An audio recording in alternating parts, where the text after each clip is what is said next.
voy a hablar de unos 4 o 5 fundamentos teológicos, y a esto le he llamado yo, no sé, pero una panorámica de este libro. Los puntos claves del libro los saco y en un aspecto teológico los explicamos o los vemos. Que el Dios Todopoderoso nos ayude en esta tarde. Es una vista panorámica, como lo he hecho con los demás libros, pero explicarme. Gloria a Dios y de la sabiduría del Espíritu de Dios. Mire, todos los que estamos aquí sabemos que Dios nos dio un mundo perfecto, un planeta perfecto, un universo perfecto. Nos dio un ordenamiento, orden. Y el pecado pone el desorden, ¿no? Pero en este mundo ordenado, gobernado por Dios, sabemos que Dios es sabio y que Dios es poderoso. Nos dejó un mundo ordenado. Y luego nos dice la palabra de Dios que fue hecho todo en gran manera bueno. El conocimiento de este orden es posible para la persona que se abre a la sabiduría. ¿Sí me expliqué? El que se abre al orden es posible a esa persona por medio de la sabiduría. Tenemos que abrir al orden de Dios. El hombre sabio se pone a sí mismo en el orden de Dios. El hombre sabio. Y experimenta las cosas buenas, mientras que el necio sufrirá por su necedad. Estos son los principios, ya los leímos en la mañana, en el capítulo 3, del 1 al 8. Habla de los tiempos que Dios ha puesto en cada cosa y en cada acción, en cada accionar. El tiempo, yo les decía, es movimiento, eso es un movimiento. También les prometí que voy a hablar un poquito de lo que dicen los filósofos y lo que dicen los teólogos con respecto al tiempo. Decía también que en 1910 Albert Einstein dejó las teorías, según teorías, para ir al pasado y para ir al futuro. Y hoy en día los científicos nos dicen que es posible. Todo el mundo se espanta de la ciencia ficción y la creen como imposible, ya hasta que el hombre la hace posible, ir al pasado, ir al futuro. Bueno, cuando hablamos de los tiempos, no existiría el pasado y el presente y el futuro, porque Dios fue el que creó los tiempos. Y luego Nabucodonosor, rey de Babilonia, dice, él pensó cambiar los tiempos. Imagínense nada más una persona, un mortal, hablando de cambiar los tiempos. ¿A qué se refería? Todo evento por necesidad tiene un presente, y ese es el orden divino. Hay un orden cíclico y un orden lineal, y aquí me tengo que explicar. Eso ya lo vimos, el orden cíclico en el capítulo número 1, exactamente, se repite. Un orden cíclico y un orden lineal. Tenemos que ver cómo sucede una cosa tras otra. Tengo que ver mi presente, y mi presente es indivisible, lo que Dios nos está dando. Y luego Salomón nos dice, lo que fue y lo que va a ser, pues ya fue. Me habla del aspecto cíclico, y luego habla debajo de este sol. La sabiduría, o la literatura sapiencial, tiene que ver con la vida cíclica. Tenemos que ver la búsqueda de los patrones. Esto es lo que nosotros vemos en nuestro diario vivir. Pero el mayor reto de la Biblia se enfoca en la naturaleza lineal de Dios, y ahí es donde me tengo que explicar. Hay un plan definido que va a terminar con un fin, porque ya vimos el aspecto cíclico en el capítulo 1, el sol, en el 1:5, el sol, y luego el 6, el viento, luego las aguas, los ríos, y esto es cíclico. Hay un plan definido que va a terminar, sí, al fin de los tiempos. El mundo avanza hacia una meta. Nos dice la palabra de Dios que el cielo y la tierra pasarán, pero mis palabras no pasarán. Y nosotros al nacer penetramos en el tiempo. El tiempo es al revés en Dios, el tiempo penetró en Él cuando Dios creó los cielos y la tierra. Dios no tiene principios de días ni fin de días. Después del milenio, nos dice la palabra, penetrará la eternidad, y viviremos en la eternidad. ¿Dónde? Donde no habrá noche ni habrá día. Los tiempos dejarán de ser. Sí sabe que los científicos hoy en nuestros días nos dicen que nuestro sistema se apresura hacia el fin. O sea, todo nuestro sistema solar se apresura hacia el fin. Ya lo había dicho la Biblia. Sí sabe también que nos habla de Isaías de la redondez de la tierra, cuando la gente pensaba que era plana, o que los hindúes, que 4 elefantes sostenían la tierra. Se apresura hacia el fin. Salomón contribuye diciendo que no podemos, fíjese, escúcheme, Salomón dice en este libro que no podemos discernir correctamente el tiempo y las estaciones correctas. Aquí lo menciona. Y cuando nos está diciendo que todo lo hizo hermoso en su tiempo, por ende el ser humano duda de la utilidad y del orden divino de la creación para planear su propia vida. Por eso es que hay tantas vidas truncas y tantas vidas cerradas. Estoy hablando del cristianismo, porque hay muchos que no se saben enfocar en la corrección de Dios ni en el orden de Dios. No ponen sus vidas en orden para seguir un aspecto lineal en lo que Dios está demandando. ¿Por qué será? Porque los que conocen la palabra no se alinean al orden ni al mover de Dios en los tiempos. Y lo está diciendo Salomón, no puede discernir correctamente el tiempo ni las estaciones. Cuando nos habla que ha puesto eternidad en el corazón de ellos, o sea en nosotros, el orden divino de la creación para planear su vida y en la cual nosotros debemos de planear, no somos capaces de planear nuestra vida con respecto al orden que Dios nos está dando. Y de ahí, y eso que tenemos la asistencia del Espíritu de Dios, ¿o no la tiene? ¿No tiene la dirección del Espíritu Santo? Todos la tenemos. Por medio de la asistencia, el poder del Espíritu de Dios, puedo discernir el orden, y Dios nos da la capacidad de conocer lo que es la vida y lo que es mi propósito y lo que es mi trascendencia, el cometido de la vida, no lo sabemos. Así como en las mañanas hablé de los tiempos y tiempos, pues si muchas veces en el orden lineal de Dios no me aferro a los tiempos de Dios. La capacidad de conocer a Dios es socavada por la muerte. No sabemos el proceso de entre la vida y la muerte, o la vida y la vida para después de la vida. Esto aterra a los que no son salvos, aterra en gran manera la muerte. Para ellos, los que no conocen a Dios, vemos o entendemos que los caminos de Dios para ellos son difíciles y son ocultos. No disciernen la vida, no la disciernen. Fíjense, ya hablamos de Job, he hablado de Job en comparación a este libro, de Job y de Proverbios. Para empezar, Job pone en duda la justicia de Dios, y Eclesiastés un poquito más pone en duda la justicia de Dios en forma general. 8:14, vea lo que dice: hay vanidad que se hace sobre la tierra, hay vanidad, fíjese lo que dice 8:14, hay vanidad que se hace sobre la tierra, que hay justos quienes sucede como si hicieran obras de impíos, y hay impíos a quienes acontece como si hiciesen obras de justos. Fíjese cómo ponen en tela de duda la justicia de Dios. ¿Por qué? Yo pregunto, ¿por qué? Me está diciendo aquí que hay justos que son justos y hacen justicia y no reciben su recompensa o su retribución, y hay impíos que hacen impiedad y les va bien. ¿No les va bien? ¿Sí? ¿No les va bien a los impíos haciendo mal? ¿Por qué a los justos hacen bien y no les va bien? Entendamos esto.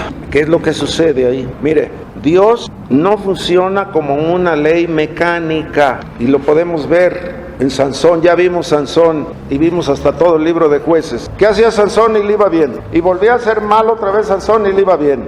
Y volvía a hacer otra maldad y Dios estaba con él y Dios le respaldaba. ¿Por qué Dios a la primera no le dio media vuelta a Sansón? Dios no actúa, le dije, como si fuese una ley mecánica. Pedro nos dice que Dios es paciente, esperando y esperando a que todos procedan al arrepentimiento. Por eso es que Él amplía su misericordia sobre todos nosotros, porque ¿cuántas personas no hacen mal y mal y mal? Los líderes o los mercaderes del púlpito hacen mal y mercadean con el Evangelio, y a costas del Evangelio y a costas del sufrimiento humano y a costas de que, mire aquí, si usted me pone aquí en el sobre 1,000 pesos, me pone 3 peticiones, o sea, por 1,000 pesos. ¿Y les va bien? Pues les va bien. ¿Por qué les va bien? Y por eso es que como que se confían. No sucede nada, no sucede. Así como a Sansón, pues se iba con las prostitutas allá a las filisteas, se iba a los bacanales allá con los filisteos, y se aventaba unos reventones allá, pero de día y de noche, y le iba bien, y Dios estaba con él, y hacía, y Dios lo apoyaba, y Dios lo respaldaba. Pero cuando ya antes de que llegue el Dalila, ya Sansón iba en picada, ya no había nada que lo pudiera detener, y cuando va en picada nada, ni las oraciones, y se puede usted morir en el ayuno y Dios no va a hacer nada. No va a hacer nada Dios. Entendamos las acciones y las omisiones, porque hay decisiones que son totalmente erradas. La injusticia, sabemos, se encuentra en el pecado. El pecado muchas veces no te predice la experiencia, ni las consecuencias, ni lo que va a venir. Si supiera todo el mundo lo que el pecado acarrea con consecuencias y lo que va a venir, pues ¿quién pecaría? Pero el pecado es placentero, ¿o no? ¿Por qué atrae el pecado? ¿O por qué atrae la mujer ajena? ¿Por qué atrae el dinero? Pues es placentero. El robo, ¿por qué es así? Para ir a ver a la mujer ajena no se esconden y sienten la adrenalina y quieren saber. Muchos ya ni roban nada más por el aspecto de la emoción del robar, no porque tengan necesidad. Es el ansia y el gusto que traen en el pecho, en el alma, en el corazón, en la mente. Ahí está, 7:20 dice aquí en Eclesiastés, dice: ciertamente no hay hombre justo en la tierra que haga el bien y nunca peque. Lo mismo que Romanos, por cuanto todos pecaron, todos están destituidos de la gloria de Dios. Romanos 3:20. Es lo mismo, lo dice aquí, lo mismo. Ciertamente no hay hombre justo en la tierra que haga el bien y que nunca peque. Vea, yo les dije, el pecado no predice lo que nos va a venir como consecuencia. Entendamos, las decisiones erradas producen castigo y las acciones limpias y honestas van a ser recompensadas. Pero el pecado no siempre en esta tierra recibe justa retribución, no siempre. Más será en el fin de los tiempos, en el juicio del gran trono blanco.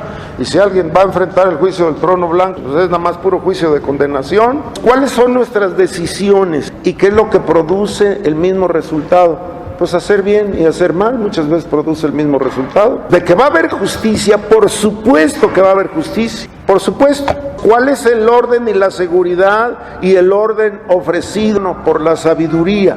¿Cuál es la palabra que más se oye aquí en estos estudios que hemos estado viendo? ¿Cuál es la palabra número 1? Más repetitiva. Exactamente. Es la más repetitiva, vanidad. Es menester que hablemos de esta palabra. La vanidad rodea este libro. Ahora sí que lo rodea de principio a fin, ¿no? Así empieza y así termina. ¿Sabe cuántos versos? Aparece la palabra 38 veces en 26 versos. Lo que la palabra vanidad en todo el Antiguo Testamento aparece 35. Pero aquí en un solo libro 38 veces en 26 versos. Tenemos que detenernos un poquito y explicar aquí esa palabra, que es la preponderante.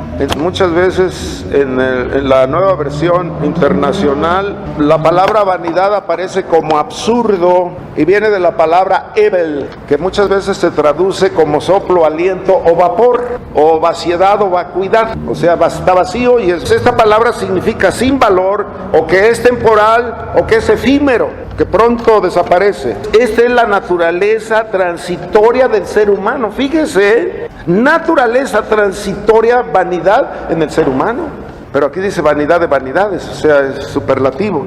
Esto también significa falso o engañoso. Engañosa es la gracia, ¿y van a qué? La hermosura. Y de ahí viene Hebel. ¿Sabe que también se refiere a los ídolos? Esta palabra Hebel. Son vanos los ídolos, vana es la idolatría. También aparece ahí. El Salmo 31, 6, Isaías 57, 13, habla de la idolatría como vana y pone la palabra Ebel. Hay que ver que Ebel muchas veces va unida a Roach. Roach significa neuma. Roach es hebreo y neuma es griego, y es cuando habla uno del espíritu. Neuma hagios es Espíritu Santo.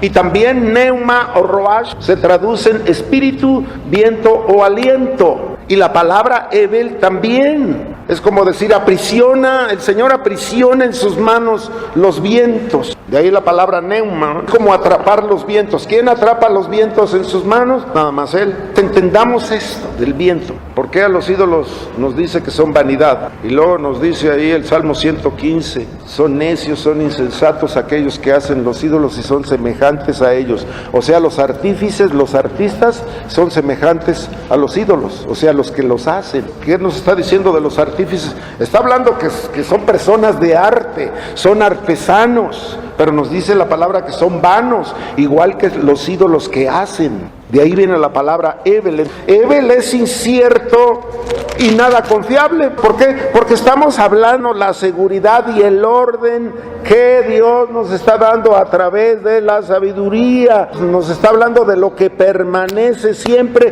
más allá de nuestra comprensión. Más allá de nuestra comprensión. Va contra la vanidad eso. Lo que nosotros estamos entendiendo como la sabiduría y el tesoro que Dios nos está dando, que permanece y que no es un soplo. Entendamos esto y cercarlo, la sabiduría que Dios nos da, el conocimiento que nosotros adquirimos, la inteligencia y la capacidad, confiar en el Señor y cercarlo por medio de la fe. Este es el gran secreto para nosotros y ese es el aspecto lineal de que tanto hablé. Espero en el Señor haberme explicado, ¿sí? Hablé del aspecto cíclico. ¿Qué es eso?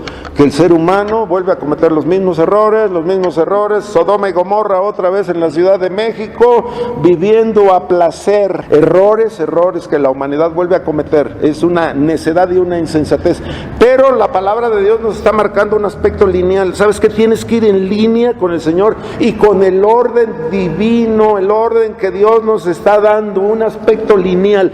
Es caminar hacia el freno y ni un paso hacia atrás, es ir erguido, siguiendo la línea que Dios me está dando. ¿Y quién lo entiende esto? Y entro al problema de la muerte. Ya toqué dos temas. ¿Alguna pregunta? ¿O me sigo? Pregunta, o ahí la llevo, ¿sí me expliqué? Usted se puede preguntar ahora por qué la gran mayoría de los cristianos no siguen ese aspecto lineal del orden de Dios en sus vidas. Bueno, ni cuando están enfermos, ya es por provecho propio, por bien propio. No los entiendo, no entiendo. Vea usted, hermano, personas y personas que vienen, bueno, casi por lo regular, yo he visto que a las mujeres les da un 80% más cáncer que a los hombres, un 80% más las mujeres, y las mujeres son las que vienen más. Y ya después que oigo esta estadística, lo dijeron los médicos, pero yo ya lo había percibido esto así. ¿Y sabe qué? Traen al enfermo y no se meten ellos en la oración. Oye, si lo estás padeciendo tú, y no se meten. Oye, si tienes la necesidad latente y patente ahí en tu casa, pero la familia no se metió así, no se mete la gente así, ante la necesidad. Venga, hermano, porque los dolores eran insoportables ya. Pues ahí me la pasaba de 1 hora, 2 horas en la oración, ya hasta que empezaba a suspirar, ya en una situación así. Pero ¿sabe cuántas mujeres han sido sanadas cuando siguen la dirección aquí? ¿Y dónde están? Un tiempo tuve a 8 mujeres aquí, 6 abandonadas, que las había dejado el marido. Y era un sufrir y un gritar. Temblaba el altar, pero estaban solas. ¿Quién las acompañaba? Temblaba el altar de la desesperación. Se fue el marido y 2, 3 desesperadas, así gritaban. Desesperación. Y es terrible. Pero cuando se meten en la oración y siguen el consejo, Dios los sana. Aunque no me gusta, no hay un agradecimiento para Dios, porque yo que más quisiera que sirvieran, aunque no fuera aquí, fueran donde quisiera, pero que sirvieran. ¿Qué es lo que podemos deducir del ser humano? Que viene tras un milagro cuando están desahuciados, Dios los sana y después se olvidan de Dios. Ese es el aspecto cíclico del ser humano. No siguen el orden divino, ¿no? ¿Por qué la familia así? Si es tu hija, si es la hija, si es el hijo, si es el papá, ¿por qué no se meten así con todo el ahínco y las fuerzas y la desesperación que puede brotar ese dolor? No lo hacen. Entonces yo no entiendo al ser humano. Y luego aquí Eclesiastés me presenta el problema de la muerte, porque el problema básico de Eclesiastés es la muerte. Aquí. Lo importante, cuando nosotros vamos a leer la Biblia, tenemos que dar por sentado que aquellos que escribieron en este tiempo, en el año 900 antes de Cristo, no escribieron o no entendían el mundo como ahora nosotros lo estamos viendo. Por eso es que la palabra eterna y la palabra se aplica es para todos los tiempos y todas las edades. Tenemos que ver nuestra realidad hoy. ¿Cómo llamar o cómo debemos de entender la palabra de Dios? La revelación con respecto a la muerte ha sido progresiva. He hablado de plasmar y de penetrar el pensamiento, penetrar nosotros en el pensamiento del escritor, en este caso de Salomón, y ver lo que tiene su mente y ver lo que tiene su corazón. Este es un gran detalle que no lo podemos dejar pasar, cuidado. Tenemos que meternos en el pensamiento de Salomón, que es el pensamiento divino, porque está siendo asistido por el Espíritu Santo para escribir y entra dentro del canon. este libro. ¿Qué grado de entendimiento de los planes o de los propósitos de Dios tenemos nosotros hoy en este día? Dígamelo.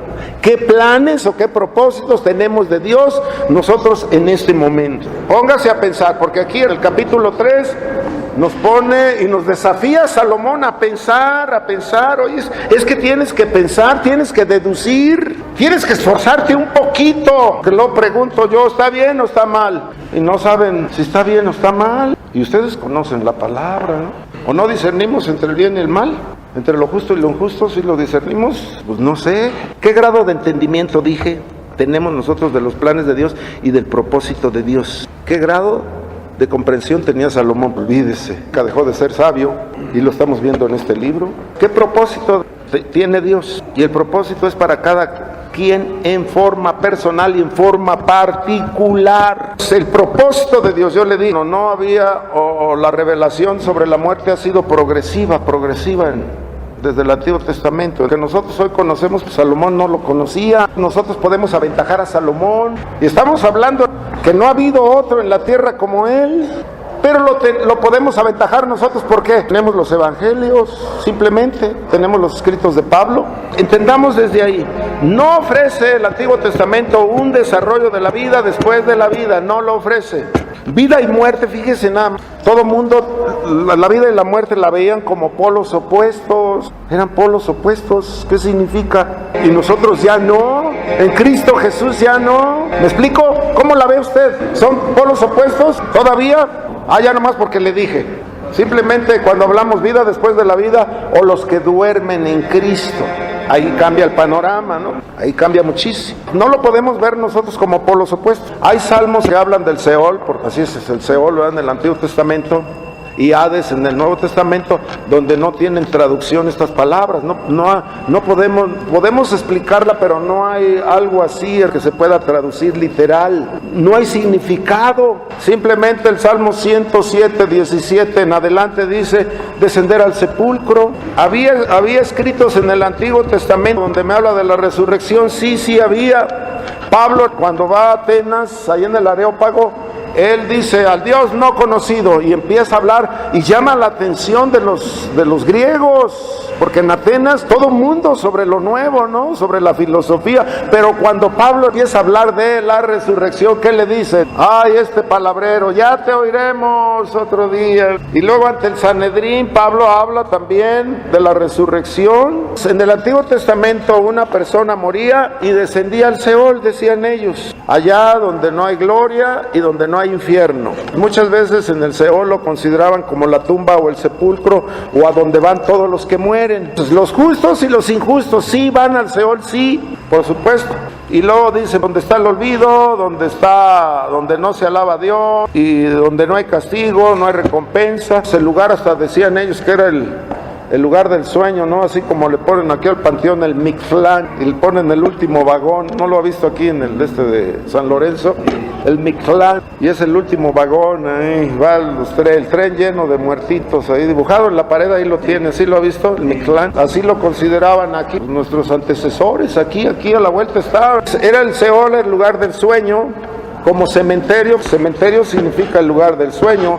Panteón significa todo es Dios. Pan y teos, pan es todo y teos es Dios, o sea, todos dioses ahí, o puro Dios, o todos dioses, es el significado del panteón. Cementerio es el lugar del sueño, lo mismo que el Seol, el lugar del sueño. Para el Nuevo Testamento hay un entendimiento que varía y cambia toda nuestra forma de ser. Cristo habla del Hades, ahí en el rico y el Lázaro. Todos conocemos ese pasaje. Ahí nos abre un panorama enorme. Ahí donde estaba el rico, dice: una gran cima o un gran abismo hay entre los justos y los injustos. Por eso es que padecen los injustos, padecen porque ya lo único que les espera es el juicio del gran trono blanco, y a los justos lo único que les espera es el juicio de los galardones, y que son confortados en el seno de Abraham, o sea, en Cristo Jesús. ¿Qué he hecho? Ahí lo podemos ver, Lucas capítulo 16, 19 en adelante. Ahora todo el mundo podemos vivir y podemos estar sumamente confiados por la revelación que nosotros tenemos, pero para aquellos que no tienen a Cristo es atormentador, es terrible. Se están aferrando a la vida.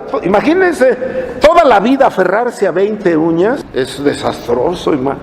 Vean nada más el padecimiento y el sufrimiento de los que no tienen a Cristo en su corazón. Aquí Eclesiastés específicamente nos dice que ignoramos lo que hay en el trayecto y lo que hay en el más allá. Él lo dice. Ahora ya no, sabemos. Y hay en este libro 21 versículos que hablan sobre este aspecto transitorio. Después de la vanidad, lo que sigue es la muerte. ¿Y qué provecho tiene? ¿Y qué aquello? ¿Y qué el otro? 21 versículos. ¿Quién ha oído o quién sabe quién fue William Shakespeare? Nadie le pega a la literatura de William Shakespeare. Yo les he dicho que William Shakespeare no es un hombre que se da ya, cada 1000 años se da un... Ahí en su libro de Hamlet dice: el país sin descubrir, de cuyos dominios ningún viajero regresa. Ahí lo dice Hamlet. Lo repito, el país sin descubrir, de cuyos dominios ningún viajero regresa. Eclesiastés me está diciendo que la muerte limita todos los logros y la satisfacción o las satisfacciones que la vida te trae. Todo lo que hacemos en esta vida pierde su significado en la muerte. Fíjense nada más el pensamiento. ¿Por qué? Porque todo lo que se está haciendo aquí es debajo del sol. Acuérdense de ese término, debajo del sol. ¿Qué significa para nosotros ese término? Todo lo que se hace debajo del sol. Todo lo que se hace en forma humana o sabiduría convencional que no viene del Espíritu de Dios. Porque hay gente que sabe pensar, ¿o no es así? Para poner de ejemplo a los alemanes, eso sí sabe qué es esta cosa que traemos acá arriba. Son la única raza aria que sabe para qué es esto.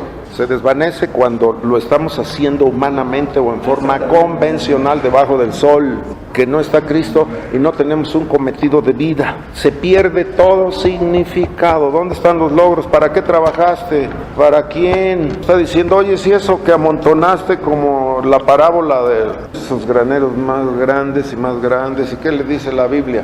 ¿O qué le dice el Señor? Necio, esta noche vienen a pedir tu alma. El hombre nace con las manos apretadas. ¿Sí nacen los bebés así? Y mueren con las manos abiertas, ¿sí? Nacen así los bebés. Y nos dice que el hombre nace así con las manos apretadas y muere con las manos abiertas. Al comenzar la vida, desean tomarlo todo. Al dejar el mundo, todo lo que tienen se desvanece. Eso dice el Talmud. Entonces, la muerte pone punto final a todas las oportunidades futuras para reequilibrar los grados de injusticia y de iniquidad que se hace en la vida. Fíjense, qué desastre cuando la muerte viene así. Estoy hablando de todos aquellos que perecen sin Cristo en su corazón, que trabajaron y que se hicieron vanos, que no disfrutaron de la vida. Dicen, no hay peor cosa que aquellos que trabajaron, que aquellos que se afanaron en la vida, que amontonaron riquezas y no tuvieron la capacidad de disfrutar lo que trabajaron. Y todo eso, ¿a quién se le quedó? Es como a tantas personas, tantísimas, de los artistas que dejaron hijo acá y otro hijo allá y otro hijo allá. Y los velorios es una peleadera de viudas de lo más espantoso. ¿O no ha visto estos casos? O sea, no puede ocurrir cosa más bochornosa sobre esta tierra que esos pleitos. Terrible, terrible, terrible. Aquí en Altamirano, una vez que fui una persona se convirtió y duró, yo creo que en el Evangelio un mes. Luego de pronto le dio fiebre y en 8 días no le hallaron a la fiebre y se murió. Y luego ya después un hijo ahí en el ataúd va llorando y le grita, papá, perdóname. Y viene otro hermano ahí. Ahora sí, perdóname, pero fuiste esto, y diciendo groserías, y fuiste el otro. Bueno, si no las desaparta la gente, los hermanos se pelean encima del ataúd. Eso es la vanidad, eso es lo insensato del ser humano. Porque le estoy diciendo, la muerte pone punto final a las oportunidades futuras y reequilibrar los grados de injusticia y de iniquidad que sucede en esta vida, o que hicieron en esta vida, o que fueron cómplices en esta vida.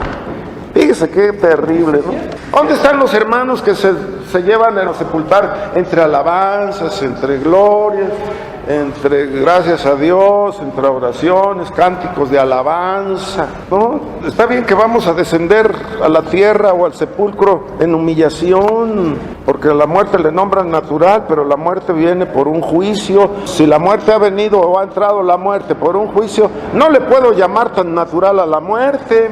Si viene a través de un juicio, la injusticia y la iniquidad, pues lo que está haciendo Salomón, se ve obligado a aceptar los límites de la revelación que él tenía hasta en ese entonces. Salmos, casi ya estaban todos, ¿no? 5:18, he aquí pues el bien que yo he visto, que lo bueno es comer y beber y gozar uno del bien de todo su trabajo con que se fatiga debajo del sol, todos los días de su vida que Dios le ha dado, porque esta es su parte. Hay vanidad que se hace sobre la tierra, que justo entendamos nuestra realidad. Eclesiastés nos está diciendo que para el incrédulo la vida se vuelve gravosa y fastidiosa. Por eso es que encontramos a un Salomón como melancólico. Eclesiastés examina varias respuestas que tiene un significado la vida. Dice, tiene un significado y nos está dando respuestas ahí. Nos habla del placer, del trabajo, de las riquezas, de la fama, de la sabiduría. Y todo esto nos dice que no satisface la vida del hombre y que tal es la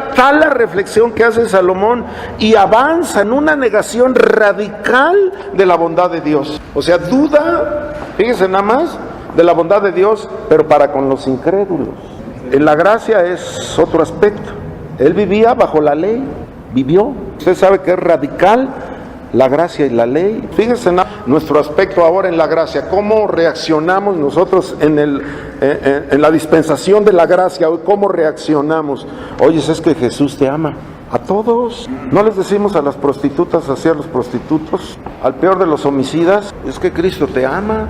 Ah, pero en tiempos de la ley, olvides. Y en tiempos de la gran tribulación, peor la cosa va a estar. Ahí el evangelio va a ser a balazos, por decir algo. Es como decirle, o aceptas al Señor o te mueres. Pues así andamos nosotros también igual, ¿no? ¿O no? En otras palabras, pues. Vea la reflexión de Salomón. La bondad de Dios y la bondad de la vida.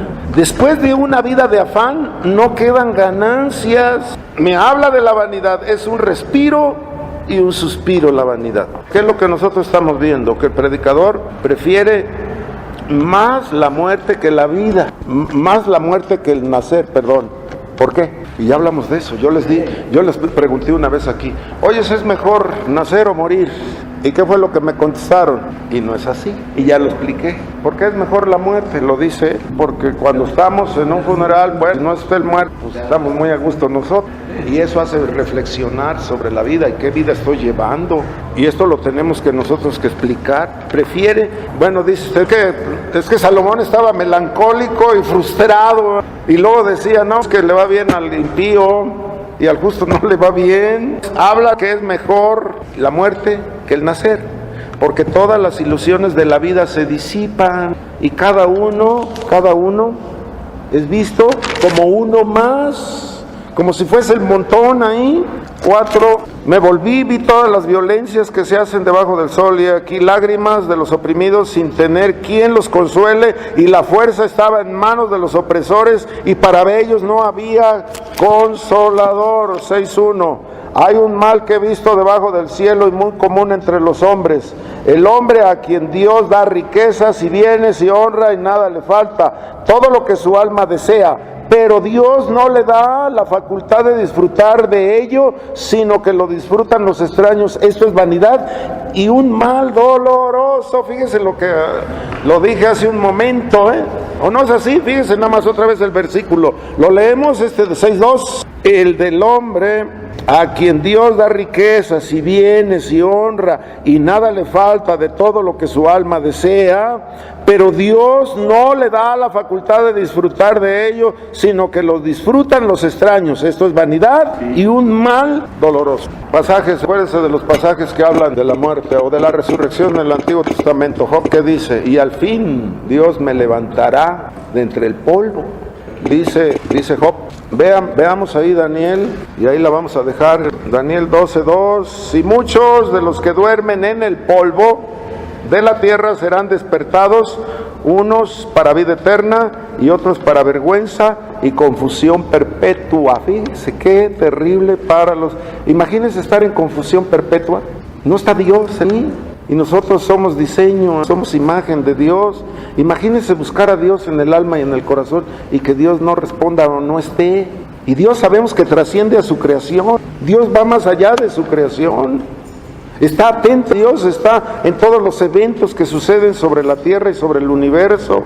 Luego, los entendidos resplandecerán como el resplandor del firmamento, y los que enseñan la justicia a la multitud como las estrellas a perpetua eternidad. ¿Quién era Daniel? La palabra nos dice que era el bien amado, pues nada más. Luego nos dice que muchos correrán de aquí para allá y la ciencia aumentará. Se ha hablado de la ciencia en estos días, tengo que hablar de la ciencia.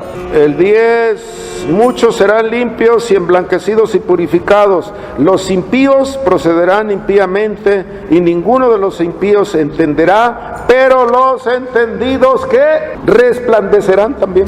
Esto no lo leyó Salomón, ¿o sí lo leyó? ¿Sí o no? Pues no. Esto sucedió más o menos en el 510, 515, por ahí esta revelación. Salomón, pues él vivió en el 950 antes de Cristo. El último versículo de Daniel, el 13, y tú irás hasta el fin y reposarás y te levantarás para recibir tu heredad al fin de los días. Proverbios y Job predicen la justicia hacia el justo, la reparación del error para el justo. Y entendamos que Salomón o Eclesiastés está consciente de la muerte, pero también está consciente de la vida después de la vida, pero no está seguro acerca de cómo va a suceder el trayecto en el cual nosotros vamos a la eternidad. ¿Me faltó o me sobró? Me faltó a mí porque voy a continuar después. ¿Me expliqué? Ahora sí ya usted es poderoso para decir esto es malo y esto es bueno, esto es justo y esto es injusto. Ahora sí tenemos la capacidad de discernir entre el bien y el mal. ¡Qué cosa, hermano! ¡Qué cosa! ¿Cuál es nuestro error? El orden, entrar en el orden de Dios, tener la sabiduría para entrar en el orden de Dios en un aspecto lineal y no ser ¿qué? A cometer los mismos errores de siempre. Las mismas palabras de insensatez de la sin hueso, ¿verdad? Esta es la lengua la sin hueso, le nombro yo. Qué barbaridad. En la mañana hablé de ¿verdad? Tiempo de hablar y tiempo de callar. ¿Sabes? Cállate. Qué insensatez estás hablando. Amén. Gloria a Dios.